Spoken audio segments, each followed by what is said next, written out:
The first gunshot echoed through Stockton's dusty Main Street, sending a flock of startled birds into the clear California sky. As Theodora Valentin pressed her back against the rough wooden wall of the general store, her heart pounding in her chest. It was 1874, and what had begun as a peaceful spring morning in this bustling frontier town was rapidly descending into chaos. Thea, to the few who knew her well, had arrived in Stockton just 3 weeks prior, having traveled all the way from Boston with little more than a carpetbag of belongings and her grandfather's worn journal filled with carefully transcribed Native American languages and customs. Her grandfather had been a linguist who had spent decades living among various tribes throughout the West, documenting their languages before they disappeared.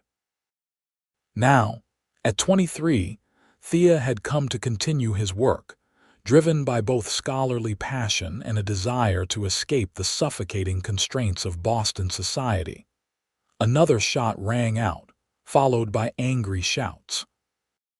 Peering cautiously around the corner, Thea could see a line of mounted Miwok warriors at the far end of the street, their faces stern and painted for confrontation.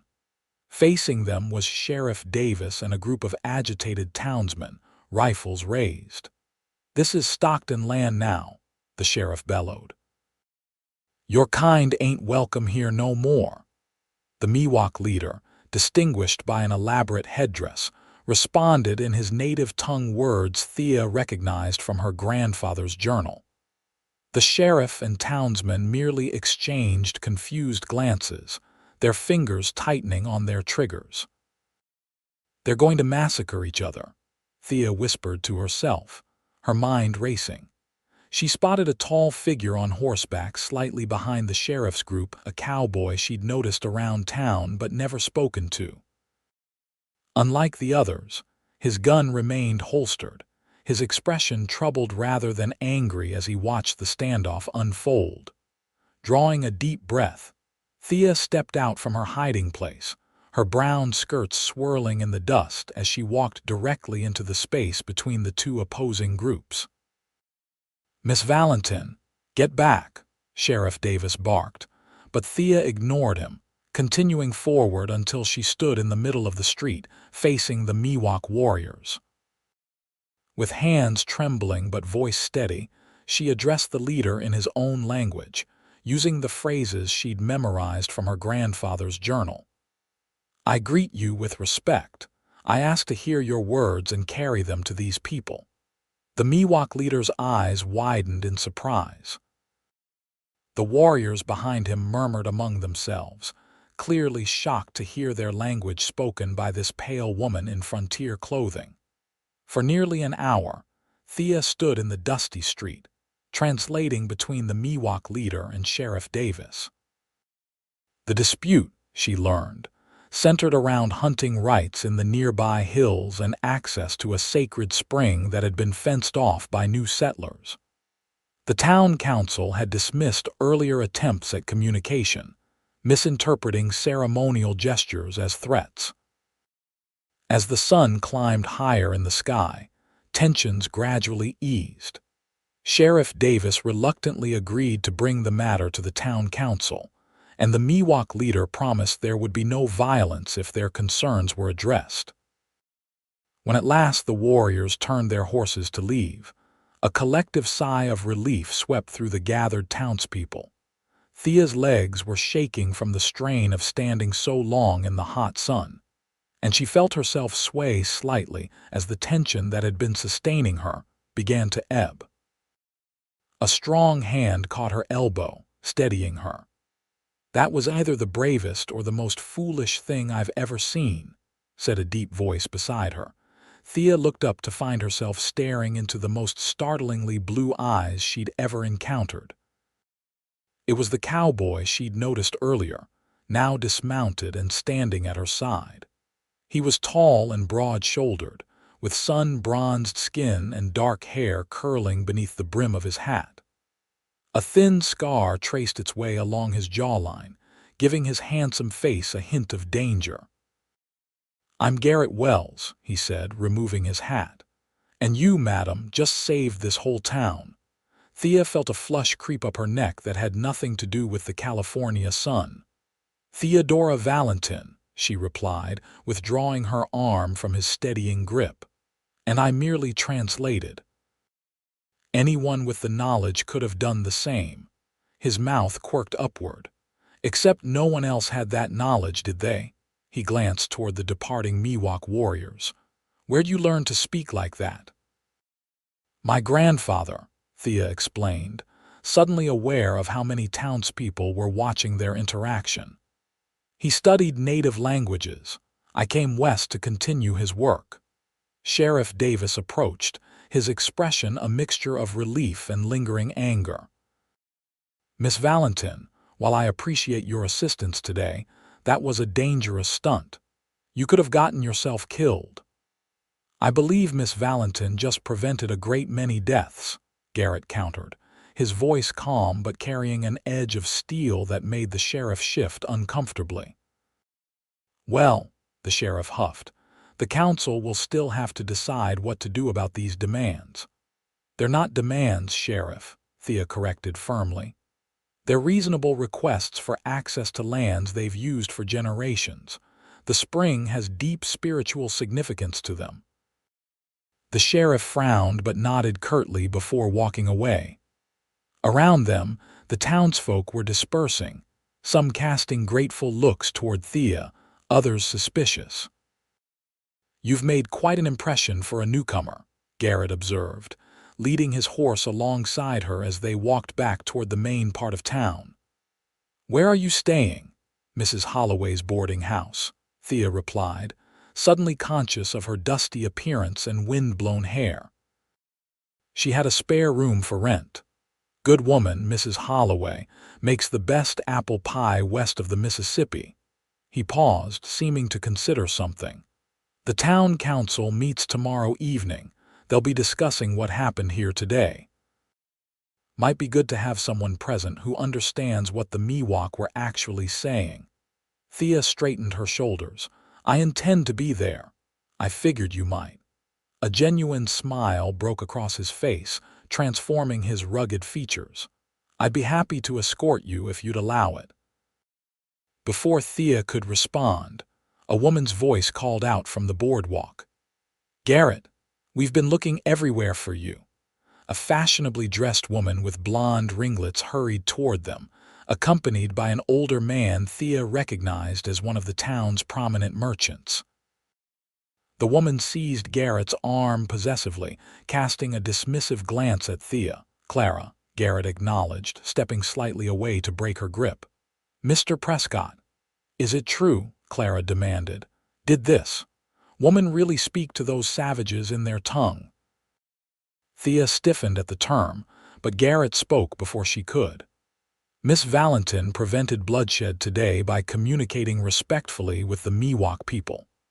Mr. Prescott harumphed. "Giving in to threats, more like. Those Indians need to understand this is civilized land now." "With all due respect, Mr. Prescott," Thea said, unable to contain herself. "It was their civilized land long before we arrived. And they weren't making threats, they were trying to resolve a misunderstanding that we created." Clara's eyes narrowed. "Well, I see you found yourself a champion for the savage cause, Garrett. How progressive of you." "Miss Valentin acted with more courage today than most men I know," Garrett replied evenly, his gaze steady on Clara's face. "You might consider that before passing judgment." The merchant's daughter flushed an ugly red. "We're late for our luncheon engagement," she said stiffly. "Father, shall we?" As they walked away, Garrett turned back to Thea. "My apologies for that. Clara Prescott believes she has a claim on me because our fathers once discussed a possible arrangement." "No apology needed," Thea assured him, though she couldn't help feeling a twinge of satisfaction at his obvious disinterest in the beautiful but spiteful woman. "I should return to my lodgings. I have notes to transcribe about today's encounter." Garrett nodded, replacing his hat. About tomorrow's council meeting, I would welcome your escort, Thea said, surprising herself with her boldness. Thank you. His smile returned, warming his eyes. 6 o'clock then. Good day, Miss Valentin. As Thea watched him mount his horse and ride away, she couldn't help but feel that her purpose in coming to Stockton had suddenly expanded beyond her grandfather's linguistic research. Something significant had begun today, and she wasn't entirely sure it had to do with just the Miwok language. The following evening, true to his word, Garrett appeared at Mrs. Holloway's boarding house promptly at 6. Thea had spent the day transcribing everything she could remember from the Miwok conversation, preparing to address the council.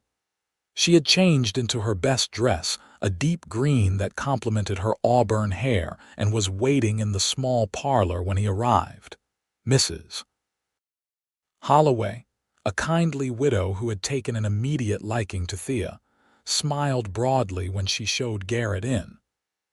"Don't you both look fine this evening?" she commented, her eyes twinkling with obvious approval. Garrett did indeed look handsome in a clean white shirt, dark vest, and polished boots. He'd trimmed his beard and slicked back his dark hair. When he saw Thea, he removed his hat and gave a small bow that seemed at odds with his rugged appearance. "Miss Valentin," he said, "you look lovely." "Thank you, Mr. Wells," Thea replied, gathering her notes and small handbag. "Shall we?"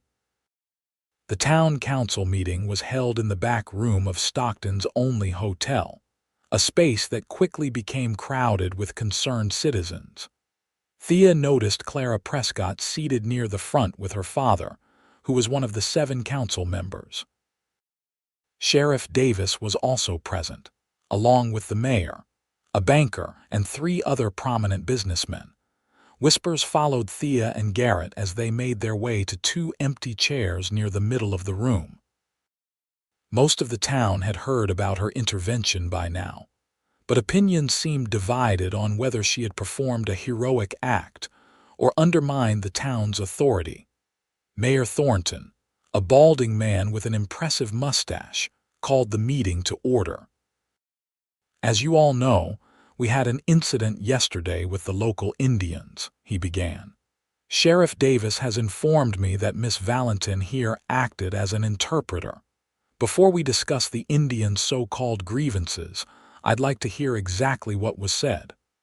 All eyes turned to Thea. She rose, clutching her notes, very aware of Garrett's encouraging presence beside her. "The Miwok people came seeking peaceful resolution to several specific concerns," she began, her voice gaining strength as she spoke. Chief Standing Elk explained that settlers have fenced off a spring that has been a sacred site for his people for countless generations. They perform important ceremonies there at certain times of year. They also wish to maintain hunting rights in the eastern hills, as they have always done. "Preposterous," Mr. Prescott interrupted. "That land belongs to ranchers now.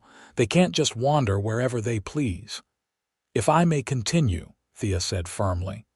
"The chief made it clear that they're willing to limit hunting to specific seasons and areas. They're not asking for exclusive rights, merely shared access to lands that have sustained their people for centuries." Sheriff Davis stood up. "That's all well and good, Miss Valentin, but they came armed for war." "They came prepared to defend themselves if necessary," Thea countered. "Their previous attempts at communication were met with threats and dismissal. They felt they needed to show strength to be taken seriously." The debate continued for nearly 2 hours. Some council members, like Mr. Prescott, adamantly opposed any concessions. Others seemed more willing to consider compromise, especially when Garrett spoke up to support Thea's account. "I've worked cattle in these parts for 5 years," he told the council. "The Miwok have never caused trouble when treated fairly. We've got enough land for everyone if we're willing to share some of it." Eventually, Mayor Thornton called for a vote. By a narrow margin of 4-3, The council agreed to grant the Miwok access to the sacred spring during their ceremonial times and limited hunting rights in the eastern hills. "I'll want you there when we meet with them again, Miss Valentin," the mayor said as the meeting concluded. "We can't have any misunderstandings." "I would be honored to help," Thea replied, feeling a surge of satisfaction that her knowledge had made a real difference. As the crowd dispersed, Clara Prescott pushed her way toward them, her father following with a thunderous expression. "You've made a grave mistake," Mr. Prescott warned, jabbing a finger at Mayor Thornton. "Those savages will take this as weakness." "Or as respect," Thea suggested quietly. Clara turned on her. "No one asked for your opinion, Miss Valentin. You're not even from here." "What gives you the right to interfere in our affairs?" Garrett stepped forward. "That's enough, Clara. And you," she hissed, turning her fury on him, "siding with her against your own kind. My father offered you a partnership in his business, a place in society, and this is how you repay him." Garrett's expression hardened. "I never asked for nor wanted Mr. Prescott's charity. I make my own way, as I always have." "Come, Clara," Mr. Prescott said, taking his daughter's arm. "We're wasting our breath." He glared at Thea. "Remember, girl, you've made powerful enemies today." As they strode away, Thea felt a tremor of apprehension. "I didn't mean to cause trouble for you," she said to Garrett. He shook his head. "Prescott's had designs on bringing me into his business for years, mainly so I'd marry Clara and he could control more land." "You didn't cause anything that wasn't already there." Outside, the evening had cooled and stars were beginning to appear in the darkening sky. Rather than heading directly back to the boarding house, Garrett suggested they take a walk. "There's a little spot by the river," he explained. "Might be nice to sit a spell after all that arguing." Thea agreed, finding herself reluctant to end their time together. They walked in companionable silence until they reached a small clearing overlooking the Stockton deep water channel, where the San Joaquin River had been deepened to allow steamboat access. "Beautiful, isn't it?" Garrett said as they sat on a fallen log. "Most folks around here are so busy trying to tame the land they forget to appreciate it. It's very different from Boston," Thea admitted, gazing at the moonlight reflecting on the water. "Everything here feels vaster, freer." "Is that why you came west, for freedom?" Thea considered the question. "Partly," she said. "In Boston, everyone expected me to marry well and settle into society life. After my grandfather died and left me his journals, I realized I could do something more meaningful. His work documenting native languages was unfinished. Many of these languages are disappearing as tribes are displaced and their children sent to government schools." "And you thought you could make a difference," Garrett said. "It wasn't a question." "It sounds presumptuous when you put it that way," Thea replied with a small laugh. "Not at all," he said seriously. "What you did yesterday, stepping between armed men, speaking a language almost no white person bothers to learn, that took remarkable courage." Thea felt herself blush. "And what about you, Mr. Wells? What brought you to Stockton?" Garrett was silent for a moment, his gaze on the river. "I grew up in Missouri. My father was a farmer who lost everything in the war. After he died, there wasn't much left for me there. I headed west looking for something different. Worked as a ranch hand, tried my hand at mining, even rode with a cattle drive up from Texas." He smiled ruefully. "Nothing quite stuck until I came here. Bought a small spread about 10 miles out of town 3 years ago. It's not much, but it's mine." "You seem to have the respect of people here," Thea observed. He shrugged. "I mind my own business, work hard. That counts for something in these parts." He turned to look at her directly. "What will you do now, after today's excitement, I mean? Continue my grandfather's work, I suppose." "There's a Miwok settlement about a day's ride from here. I'd like to visit, record more of their language, their stories. Alone? Garrett asked, frowning. I'm quite capable. I don't doubt your capability, Miss Valentin. But the country between here and there isn't always safe, especially for a woman traveling alone. Thea bristled slightly. I managed the journey from Boston to Stockton on my own. And that's remarkable, he acknowledged. But this is different territory with different dangers. I'd be happy to accompany you. I know the area well. Thea studied his face in the moonlight, searching for signs of condescension but finding only genuine concern and perhaps something more, something that made her pulse quicken. Why would you do that? She asked softly. Garrett hesitated, then answered honestly. Because I've never met anyone quite like you, Theodora Valentin, and I find myself wanting to know you better. The directness of his admission took her breath away. In Boston, courtships proceeded along strict, formal lines. Here was this man, this cowboy, speaking his mind with refreshing candor. I would welcome your company, she finally said. And your guidance. His smile in response warmed her more than any campfire could have on that cool evening by the river. The next few weeks passed in a blur of activity. True to the council's decision, a meeting was arranged with Chief Standing Elk and his advisors to formalize the agreement about the sacred spring and hunting rights. Thea served as interpreter, earning the respect of both the town officials and the Miwok leaders. More importantly, the chief extended an invitation for her to visit their settlement to learn more of their language and customs, exactly what she had hoped for. Garrett proved to be an invaluable ally.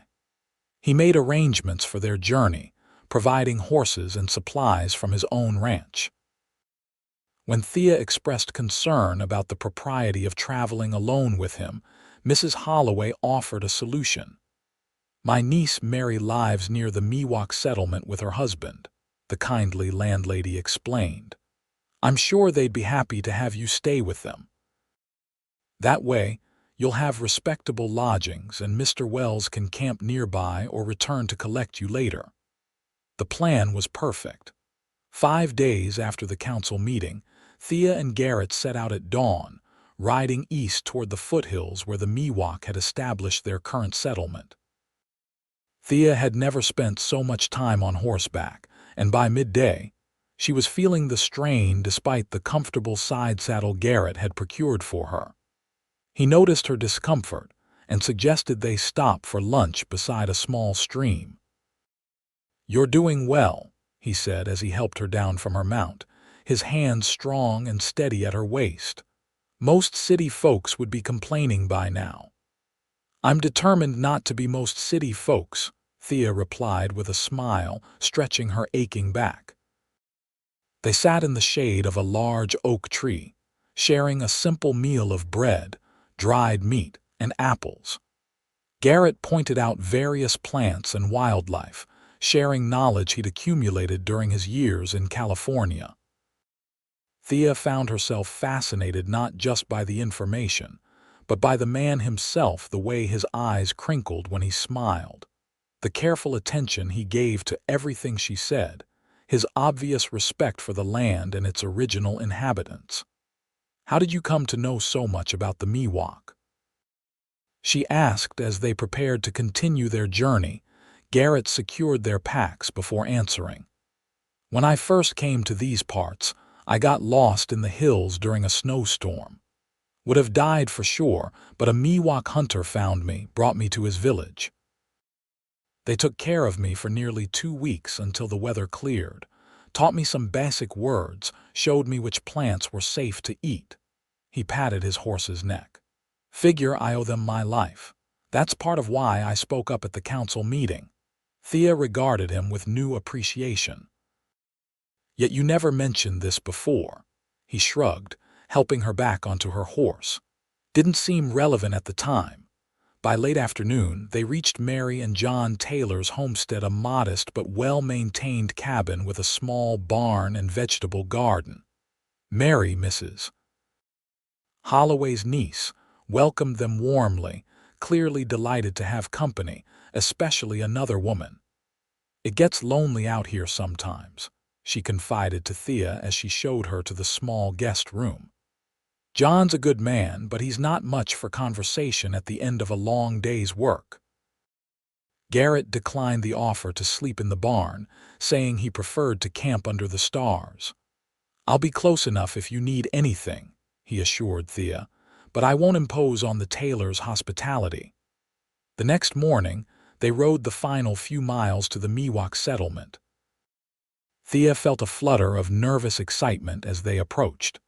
This was what she had come west for, the chance to document a living language, to preserve some small part of a culture that was increasingly under threat.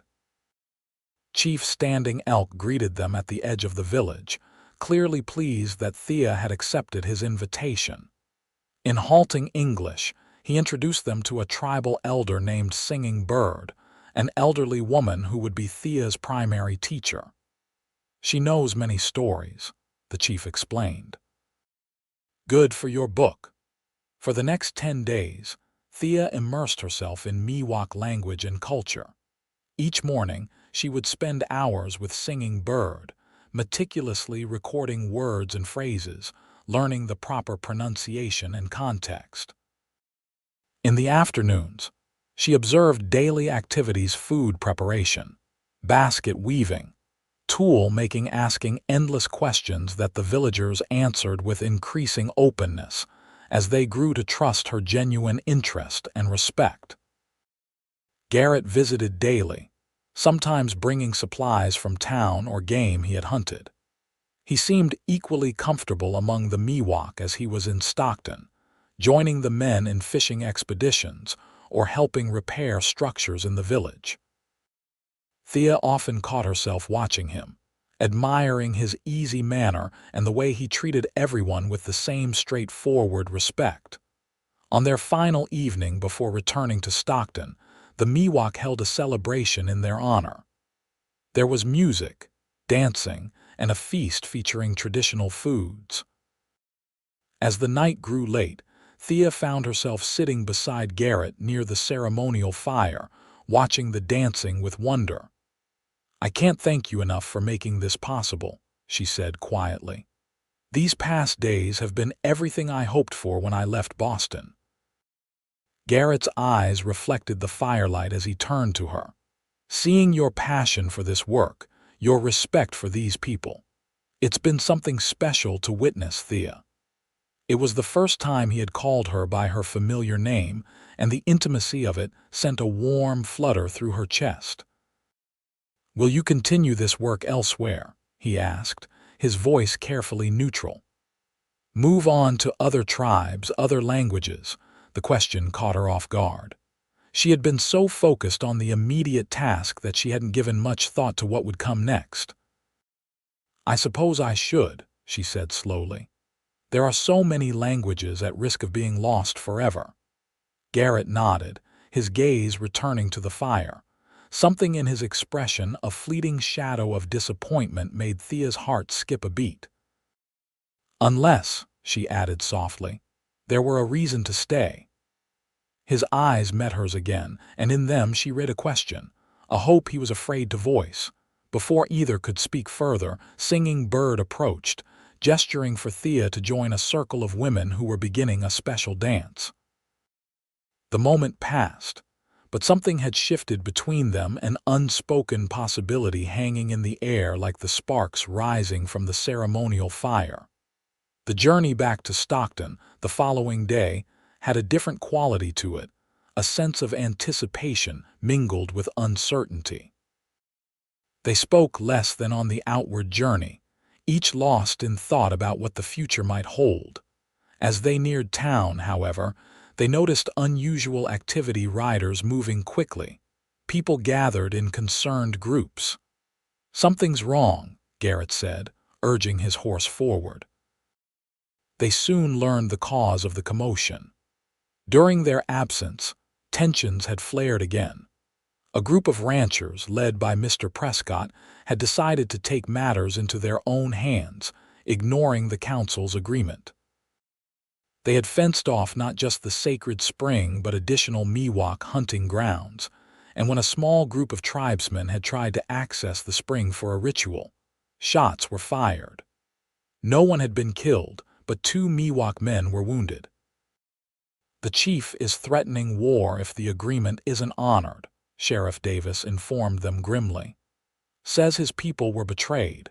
He's given the town 3 days to remove the fences and make reparations for the injured men, or they'll attack." "This is madness," Thea exclaimed. "The council agreed to terms. They gave their word." "Some folks weren't happy with those terms," the sheriff replied, his gaze sliding toward the Prescott store down the street. "Said the council was weak, letting Indians dictate to white men." Garrett's jaw tightened. "And now their pride might get people killed." The town council convened an emergency meeting that evening. The room was packed with frightened and angry citizens, many calling for military intervention to put the Indians in their place. Mayor Thornton struggled to maintain order. "The nearest cavalry unit is at least 5 days away," he shouted over the din. "By then, it could be too late. Then we fight them ourselves." Someone called out, triggering a chorus of agreement. Thea stood, her voice cutting through the noise. "Have you all forgotten what happened the last time? There are dozens of Miwok warriors, all skilled fighters who know this land better than any of you. They don't want war, but they will defend themselves if forced." "The lady's right," Garrett added, rising to stand beside her. "This isn't a fight anyone will win. There's been enough bloodshed over misunderstandings." Mr. Prescott pushed his way to the front. "Misunderstandings? These are savages who refuse to accept progress. Wells, you've been bewitched by this Indian sympathizer." He jabbed a finger toward Thea. "She comes here, stirs up trouble, encourages the Indians to make demands." "That's enough, Prescott," Mayor Thornton interrupted.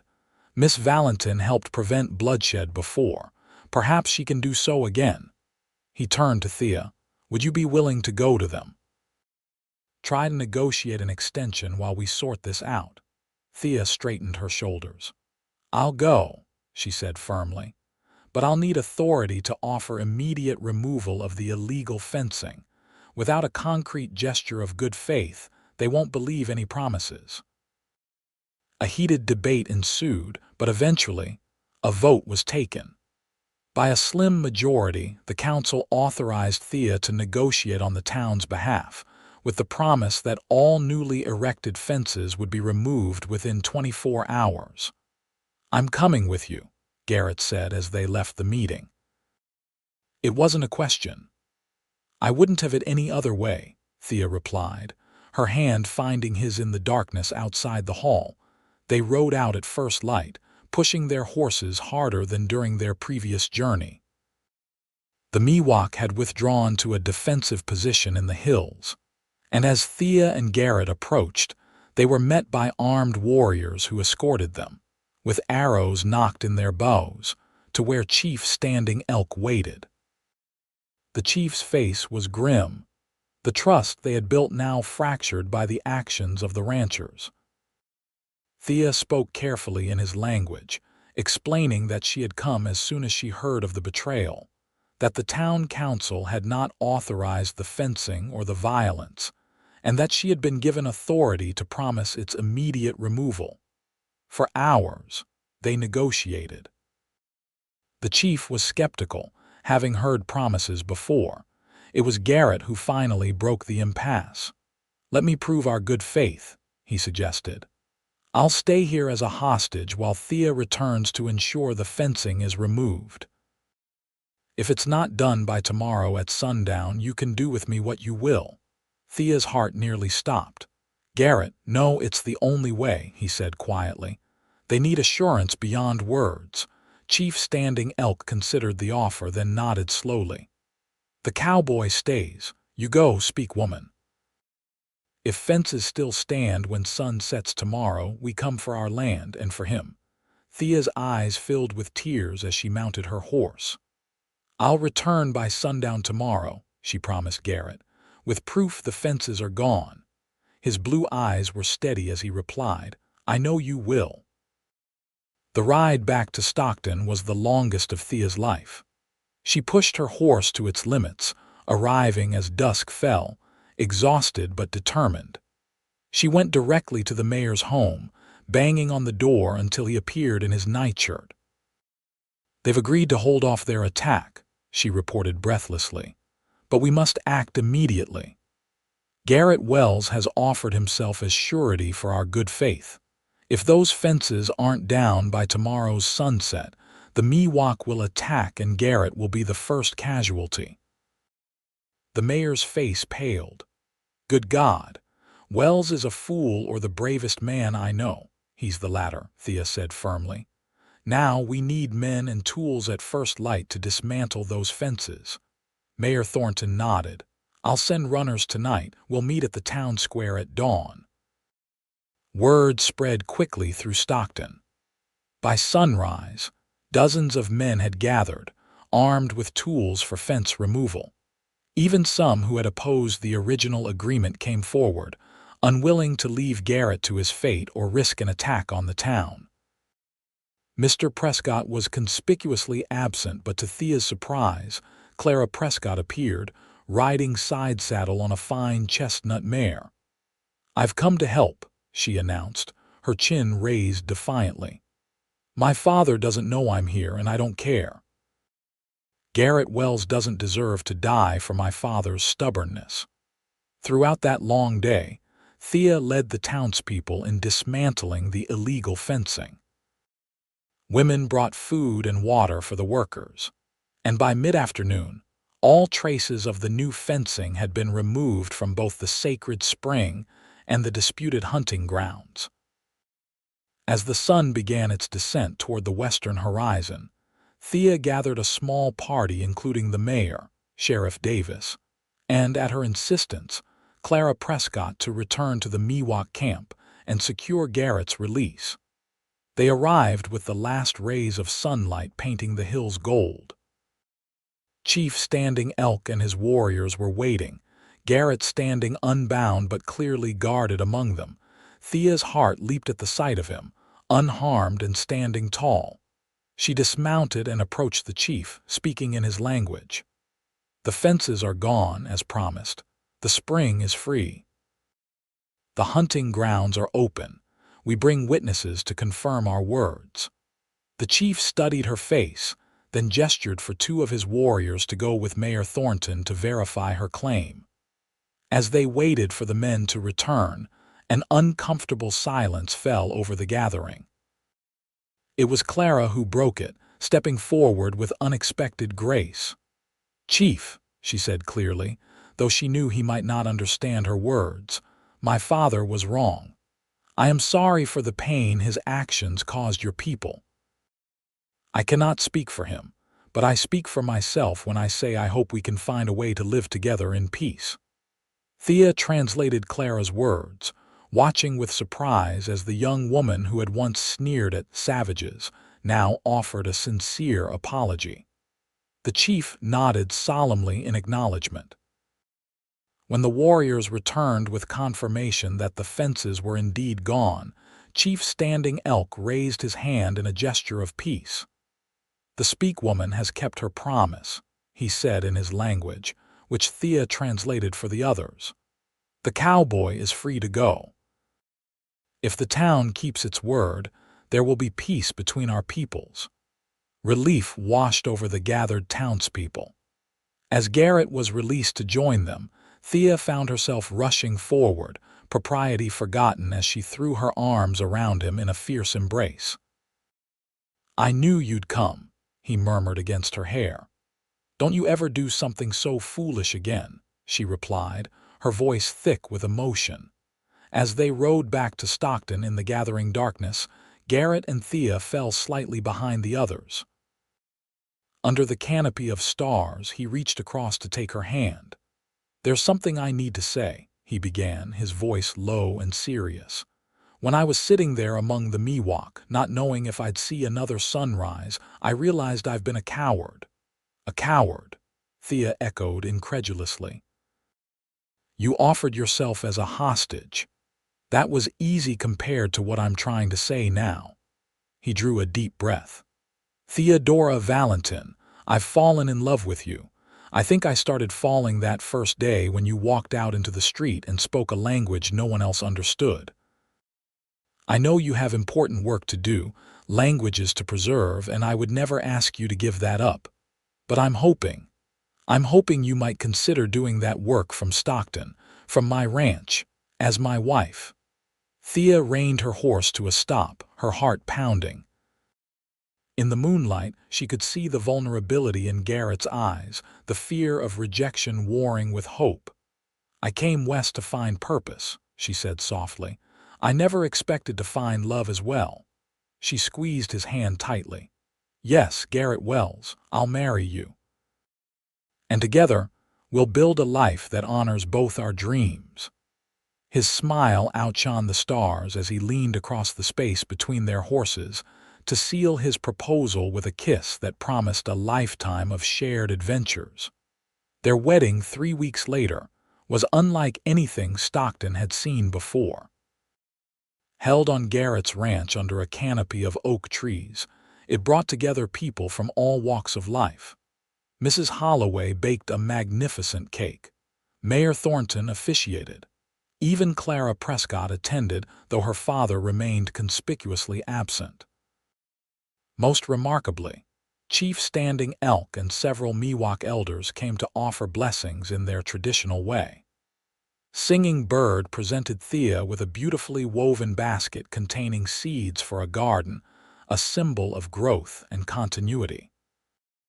As Thea and Garrett exchanged vows, she in a simple white dress with wildflowers in her hair, he in a new suit that couldn't quite disguise the cowboy beneath, they created a bridge between worlds that had too long been separate.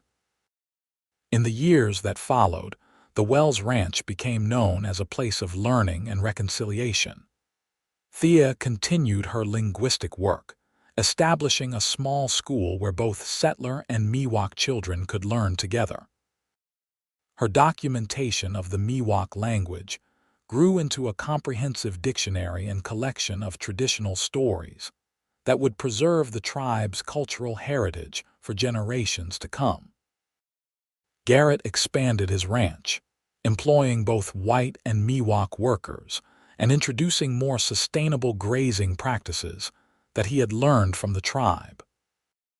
Their home became a frequent stopping place for travelers, researchers, and government officials interested in more peaceful relations with native peoples.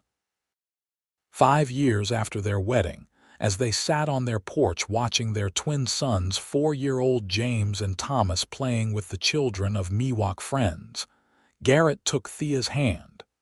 "Remember that day when you first stepped into the street?" he asked. "When I told you that you'd save the whole town," Thea smiled, leaning against his shoulder. "I remember thinking you were exaggerating." "I wasn't," he said, his voice soft with love and pride. "But I had no idea then that you'd end up saving me too." Their lives together weren't without challenges. There were still those in Stockton and beyond who resented their efforts at cultural bridge building. Government policies toward native peoples grew increasingly harsh, and they fought many battles, legal, social, and sometimes literal, to protect the rights they had helped establish. But in their home, on their land, they created a haven where different cultures could coexist with mutual respect. Their children grew up bilingual, as comfortable in the Miwok settlement as in Stockton's church socials. When their daughter Sierra was born 3 years after the twins, Singing Bird performed a traditional blessing that Thea transcribed for her growing archive of cultural practices. By the turn of the century, Thea and Garrett had become respected elders in their own right. Their linguistic and cultural preservation work had expanded to include several other tribal languages throughout California. Scholars from universities back east occasionally visited to consult Thea's extensive documentation, and Garrett's innovative ranching methods had influenced practices throughout the region. On their 30th wedding anniversary, the town of Stockton held a celebration in their honor. The elderly Mayor Thornton, long since retired but still sharp of mind, raised a toast to them. When a young woman from Boston stepped between armed men and spoke words none of us understood, and when a cowboy recognized the courage in that act, something extraordinary began, he said, his voice wavering with age but warm with affection. The Wells family has shown us that the greatest strength lies not in drawing lines between peoples, but in building bridges across them. Later that evening, as Thea and Garrett walked hand in hand under the same stars that had witnessed their first declarations of love, she reflected on the unexpected path her life had taken. When I left Boston with my grandfather's journals, I thought I was embarking on a solitary scholarly pursuit, she mused. I never imagined finding a partner who would not only support my work, but enhance it with his own wisdom and strength. Garrett's laugh lines deepened as he smiled down at her, his blue eyes still bright though now framed by silver hair. And I never imagined falling in love with a woman who could face down armed men with nothing but words and courage. We've built something beautiful here, Thea said, gazing across their land where their grown children now helped manage both the ranch and the cultural preservation efforts. And it all began because you spoke a native tongue, negotiated peace, and I was smart enough to recognize a miracle when I saw one, Garrett replied, drawing her close. As they stood together under the vast California sky, their legacy spread out around them in the land they'd stewarded, the family they'd raised, the cultures they'd helped preserve, and the community they'd transformed. They knew that the simple act of understanding across difference had created ripples that would continue long after they were gone. In a world that too often divided people by language, culture, and heritage, Thea and Garrett Wells had proven that love and respect could build bridges strong enough to last generations. Their story would be told and retold along the banks of the San Joaquin River, a testament to how two people with courage and vision could change not just a town, but the very fabric of understanding between peoples. And it had all begun with a young woman who dared to speak words others couldn't understand, and a cowboy wise enough to listen.